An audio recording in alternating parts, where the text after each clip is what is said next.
Hey everyone, welcome to Tent Talk, the Farmers Market podcast. This podcast is all about farmers markets. Whether you're a farmers market manager or a small farmer, food maker, or artisan selling at farmers markets, you have found just the right podcast. I'm Kat Fields-White.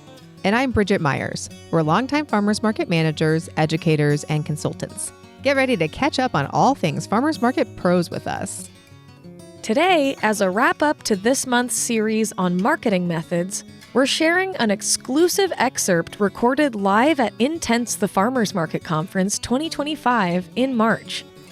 Erica Tebbins is Director of Impact at Taste the Local Difference, and she provides tips for using email to keep shoppers coming back to your farmers market operation. We've skipped the parts of her presentation that relied heavily on the visuals that she shared with attendees. Today's episode of Tent Talk, the Farmers Market podcast, is supported by the Food Corridor, streamlining rental kitchen operations to make things easier for kitchen managers and food entrepreneurs throughout the U.S. Their online platform makes equipment scheduling, storage space assignment, and billing seamless and provides alerts to be sure each vendor's permits and insurance are current. If you offer or coordinate rental kitchen space, or if adding an incubator kitchen is part of your market strategic plan, I'd love to do that. The Food Corridor can help. Farmers markets and shared kitchens incubate small business success. Now, let's listen into these excerpts from Erica Tebbins' insights on using email to market your market, recorded live at this year's Intense the National Farmers Market Conference. So I want to, before we get started, because I imagine that there are some email skeptics in the room. Probably some of you already feel a little bit anxious as your inboxes are filling up while you are here. And you're already dreading, at the end of the week or next week having to get caught up. And you're maybe thinking that, email, who reads email? Nobody wants to get more email from anyone. But I assure you that is not true. So before we dive in, I want you just to think for a second about an email that you actually enjoy getting. So if there's a newsletter that you like to get, or, something from a company that has a really fun brand that you maybe don't read every single one, but when you read them, you're like, oh yeah, I like that, right? So just think about that. And I also want to reframe for a minute in the same way that you all put a lot of effort and energy into making sure that your markets are filled with value and are really fun and enjoyable so that people don't just default to the convenience of a grocery store, but actually take the time to come out and come and attend your markets. The same is true for email. When you write valuable emails, people will actually pay attention to them. So I promise people read email. So I know Kat introduced me a little bit, but I just want to say a few more things, namely that I spent an embarrassingly long amount of time trying to find a photo of me. Who was here? I don't remember what year it was, but the year that Michael Kilpatrick spoke was, his was virtual. Okay. So I used to work for Michael Kilpatrick at the Saratoga Springs, New York Farmers Market. And one summer, our market stand, we won best of the large stalls at the market. It was a huge market, lots of vendors, many large vendor stalls, and ours won best. And I designed that because I managed all of his market stalls at all of the multiple markets we did year round. And I was like, where else am I going to be able to get the street cred of winning for the farmers market except in this room? And alas, I couldn't. Scrolling through my Facebook timeline all the way back in like 2013 or 2014, whatever it was, I could not find it. So instead, this is a picture from about a decade ago when I had my farm, which was named after a Dolly Parton song. And this is a much, much smaller, not award-winning large stall setup, sadly, but I'm very proud of it nonetheless. So actually, I will say that, I've been running different businesses of all kinds and sizes since I was pregnant with my son 21 years ago is when I started my first business. And it was actually working for Michael Kilpatrick got me into the world of food systems and farming. I did not grow up in it whatsoever. And we basically we moved to upstate New York from the Seattle area. We started going to that farmer's market. We became CSA members. I needed a job. And so I started working for him at the market. I actually took over his weekly newsletter, so email marketing. And then because of my background in like retail experience, retail management, I used to work for Calvin Klein, and I was like, Michael, I have all these ideas, and he let me run with them. And so I became his first ever market manager, which was really cool. But my first experience with the farmer's market ever was through getting FMNP checks because we received WIC. And I went to the Bremerton, Washington farmers market with those checks when my son was a baby. So I'm a huge food access advocate, and I am a big proponent of farmers markets for that, and also just a huge local food enthusiast. So for about the past decade, I have been doing business consulting with entrepreneurs, micro enterprises, small businesses, helping them with sales and marketing and growth strategies. But almost exactly a year ago, I joined the team at Taste a Local Difference because I was really missing working specifically in food systems work. And Taste a Local Difference does local food marketing work specifically. But what's really cool about my role as Director of Impact is that we do food systems partnership projects. So like the folks from Michigan Farmers Market Association who are here, who are speaking this afternoon, they are one of the really cool organizations that we get to partner with. So why does email marketing matter? It matters for a lot of reasons. I will say that it is the number two, in terms of conversions, in terms of like sales conversions and sort of like the power of different types of marketing platforms, it is number two in your marketing ecosystem. But I would love to know if any of you know what the number one marketing thing is that gets conversions or outcomes. Yes. Nope, not mail. Yes, word of mouth. So word of mouth is still number one. And that is because all sales, all marketing, any of that activity all comes down to trust. So if you trust your friend and your friend says the market is rad, you should go, it's totally worth it, then there is a higher likelihood that you will go, right? But email is number two, surprisingly, even though social media gets all the glam, right? So we often think of marketing, like I can't tell you how many of my own clients, when we would, I would be talking about marketing plan or, hey, what are you doing for marketing? And the answer is just like, yeah, I post, X amount of times a week on Instagram. It's like, okay, what else are you doing? There's nothing else, right? So it's fine. That's great that they're posting on Instagram, but the thing is that is risky to have that just be the only thing that you're doing. And I'll talk more about that in a second. So email often has higher engagement rates than social media.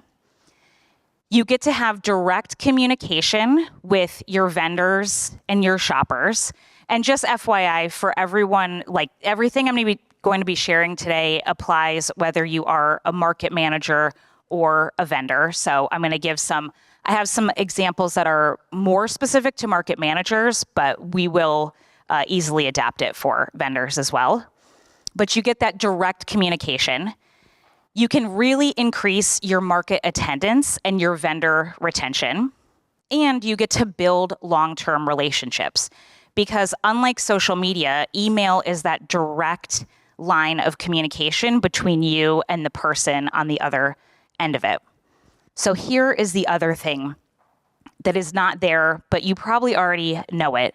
But social media is risky to rely on only as your only marketing outlet because you don't own it. It could go away at any moment, even if you are doing nothing wrong.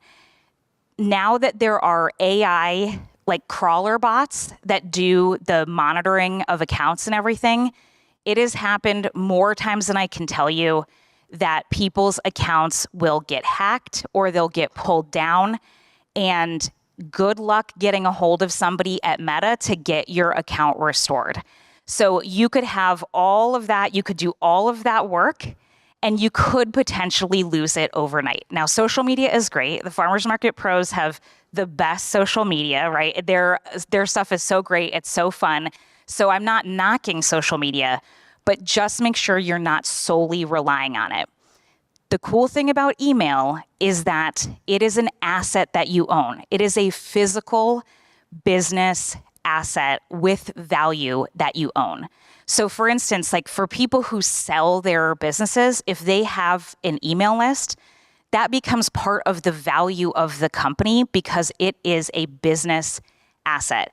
And you can move that list from platform to platform, which we're going to talk about platforms in just a second. But this is a really, really critical thing to understand about email. And it should be part of, you should have a whole marketing ecosystem, really.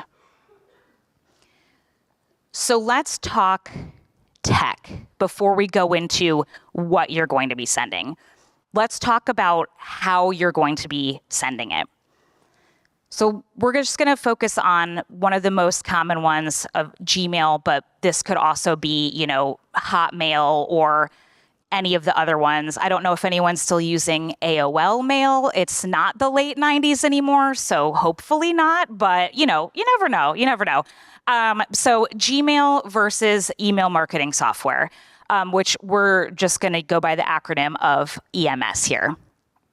So here's why. I'm going to give you a few reasons why you do not just want to be loading people into a Gmail and then BCCing them all the time. First up, yes, you could do it for your vendors, for sure, especially if you just have a really itty-bitty market. Absolutely. You cannot send marketing emails from a free platform that people do not have the ability to opt out of. So that is, first and foremost, it is illegal. We all have the right to be able to opt out of receiving marketing. So that is like at the tippy top of why you should not be using a Gmail. But also, you have a limited ability to send mass emails from it. There are also no automations. What's an automation, Erica? I'm so glad you asked. An automation is the ability to send pre-scheduled or trigger-based emails without manual effort. So essentially, you set up ahead of time, and I'm going to show you some examples. You're going to send emails that are based on subscriber actions like signing up, making a purchase, clicking a link. And this is going to help streamline communication, and it's going to keep your people engaged. And then when people are more engaged, when they're getting the right emails at the right time and they feel more relevant, it's actually going to keep them reading your emails. You're also going to have deliverability issues. And deliverability is when it either, goes to spam or actually goes to their email inbox. So when you start emailing tons and tons of people from a platform like Gmail, it's going to think that you're just spamming people, and it's going to kick it to people's spam rather than the inbox where you want them to see it, right? So when you're setting up an EMS, it's going to basically verify that you're legit, that you're real, and people are going to receive those emails. So some of the benefits of an email marketing system is that you have a lot of automation capabilities. You're also going to segment people, which is really, really, really cool. So when you segment people, This is your ability to divide folks into smaller groups based on various shared characteristics. So this could be where they are. So like your various, if you have multiple markets, so various market locations, or if you have the same market location, but on different days of the week, like a Wednesday afternoon, a Saturday morning. This could be their purchase history, their engagement level, et cetera, et cetera. So again, more relevant and targeted messages. It's going to improve your analytics. So more people getting the right emails, more engagement, better results. And speaking of analytics, so kind of like with social media, you can see all of your analytics when you look in there. You can do that with your email marketing system too, in a way that you cannot with something like Gmail. So you can actually look through and see what is resonating with people. You can see people's open rates, their click rates, and what click rates are is really just when you link to different URLs in there, you can see which URLs are getting clicked on. You can see other sorts of metrics, and then you can make data-driven decisions based on those metrics going forward. And it's actually going to show up in people's inboxes. So there's many, many, many platforms. A lot of them out there are made exclusively for like heavy duty digital marketers. You do not need to go that hard. You just need something simple. So a few examples are MailChimp, Kit, which used to be called ConvertKit, if you've ever heard that, and Constant Contact. And I'm going to give a mini deep dive into the back end of MailChimp and Kit for you today. But some key features that you want to be looking out for are list management, automation, segmentation, and ease of use, right? You want it to be easy. And I will also say too, one of the nice things about these EMS platforms is that most of them, if not all, come with a free trial, usually like a week to 2 weeks.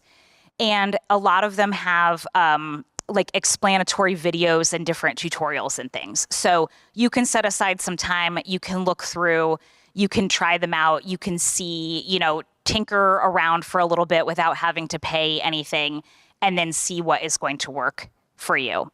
So the last little bit before we dive in, just so we have all the vocab bases covered and we're all on the same page, we've already talked about segmentation. So again, those are dynamic groups based on a criteria. So for instance, like your 2025 vendors could be one. We've got your automations. So these are either pre-scheduled emails or behavior-based emails that get triggered by an action that gets taken by the person that is being emailed. But here are 3 more. So your subscriber. So this is somebody who's opted in to receive your emails. And just FYI, it's really important that people have opted in. Now, it's okay if the opt-in is them writing their name on a paper form, and we'll talk how to get more email signups and stuff. But people do have to give their consent. Consent is important. So people do have to give their consent to be on your email list. Speaking of list, your list is a collection of subscribers who've opted in to receive those emails. And a tag is a label assigned manually or through an automation. So for example, somebody interested in workshops. So what's really important, I'll tell you from the start, from many, many years of using email marketing systems and having like standard operating procedures for my own businesses and stuff, it's really good from the start to come up with a naming convention for different things and then just, try to stick with it as best you can. So this could be, you could also just have Pawnee Market Newsletter or whatever makes the most sense for you, but come up with a naming convention for your forms and your tags and your lists and all of that stuff, and just make it like streamlined across the board. Because I know that a lot of times with markets, it's not always the same person doing the marketing. So come up with your naming convention, put it in an SOP, a standard operating procedure guide, and make sure that whoever's doing your marketing knows that, so that it's not all janky and confusing in the back end and that everyone is on the same page. So And now it's really important to think about how are you going to get people on this email list. So good news is if you already have them somewhere, you can import them into your EMS. So if you have a CSV file or anything, it's pretty easy to get them into your email marketing platform. But there are many, many, many ways that you can get new folks onto your list. So when you are at your market, if you have the ability, iPads are really great and preferable to a paper form. And can anyone tell me why that would be? Yes, a strong hand in the back. Just shut up. Yes. People have terrible, terrible handwriting. I knew in this room that people would have that because when I worked at the farmers market, we did have some QR codes, but we also had paper sign-up forms on our table, and then I would have to take that form and go home, and it would be all waterlogged and disgusting and hard to read, and I hated it, but I would have to manually input those folks. So if you can have, an iPad or something that people can just, input it right there.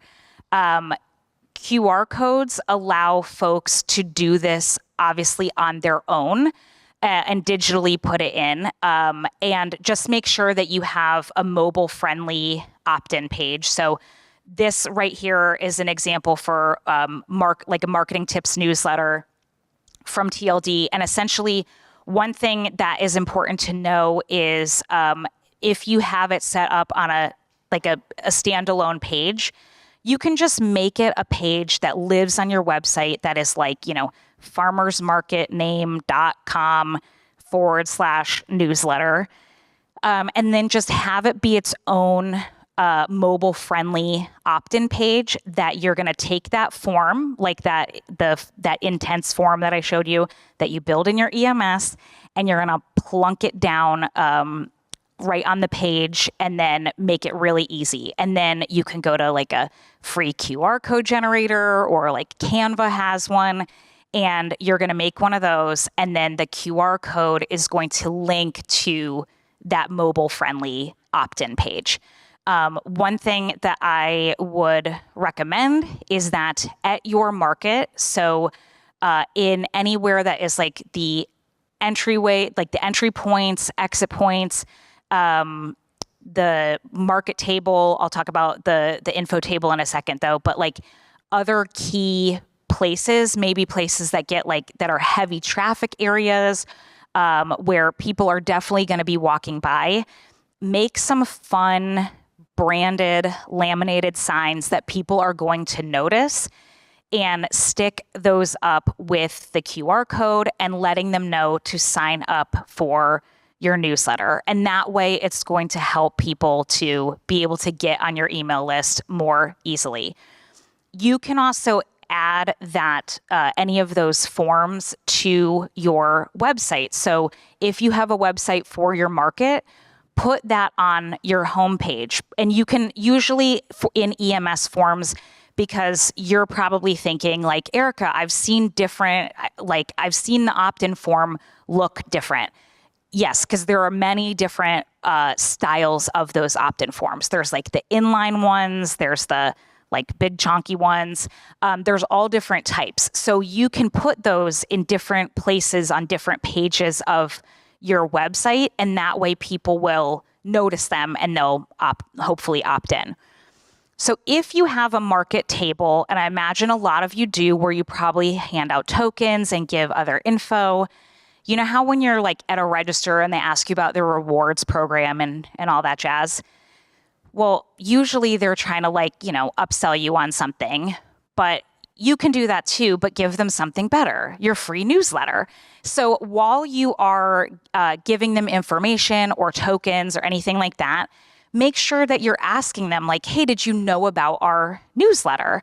Would you like to sign up for it? And then either if you have the capability to sign them up right there on an iPad, or if you have a QR code where they can do it themselves, make sure that they know. Because even with all your QR code signage, even with it on your website, even with all of that, some people are still not going to know.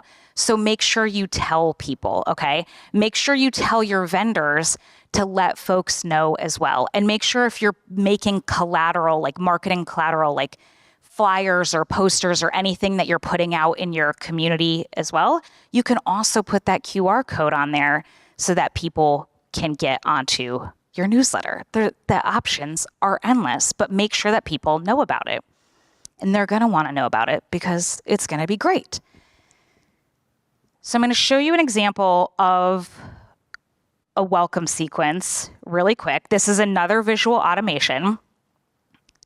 Because I want to make sure that you feel really comfortable and confident about this and that you are set up for success. So last week, I was at MIFMA's conference, and I was talking about more sort of general different marketing strategies for engagement for farmers markets, and we touched on email, and I mentioned a welcome sequence. And I was talking through what I'm going to share with you, and someone in the audience was like, I have never gotten a welcome email from like a non-big company. And it would feel so lovely to get a welcome email from someplace like the farmer's market. And this is a person who shops the farmer's market. They love the farmer's market. But they were like, this is blowing my mind, the idea of a welcome email that lets me know what to expect and like tells me about the farmer's market. And I'm so glad that you described this because like this just feels like a game changer. And I was like, thank you. Like, and she was like, why do more small businesses not do this? And I was like, I think they just don't know to do it, or they don't think that it matters. Like, I don't know. But a welcome email is crucial. Please, please, please do this. So the welcome email is going to be one of those emails, again, kind of like in that vendor one I showed you where, you know, you set up a tag or somebody gets added to like the vendor list and they automatically get that welcome email to onboard them. This is going to be for people that are shoppers that subscribe to your newsletter. So they, as soon as they sign up, they get the intro email. And this is going to set expectations. So this right away is going to set the stage for them to feel like they know what they can expect from week to week or bi-weekly or however often you plan to send it. And it's going to let them know a little bit more about you, which is really, really cool. So this is one for our like the local food companion, which has info for all about different local food, especially like in Michigan. And so right at the top, it's, you know, telling you about TLD. We love local food. We're glad you do too. Thank you for signing up for a newsletter all about Michigan's food community. So right from the jump, you're like, oh, you know a little bit about TLD, you know a little bit about, you know, what you can expect from the newsletter. And then it's directing to other core places on the website. So depending on what people are interested in, it has a little blurb about each, and then it has a button, the button that really stands out, and then it goes down. So local food guide, then there's like another button down there, but it's like very, very, very easy to read, right? It sets the stage, and you are going to want to do that too. So, and also I want to point something out too. You know how I mentioned analytics earlier? So right here, how that says opens. So that means 56% of people who have received this have opened it. If you are like doing a lot of social media marketing and you're looking at your analytics, you will know that that is way better than probably anything that you would get on social media.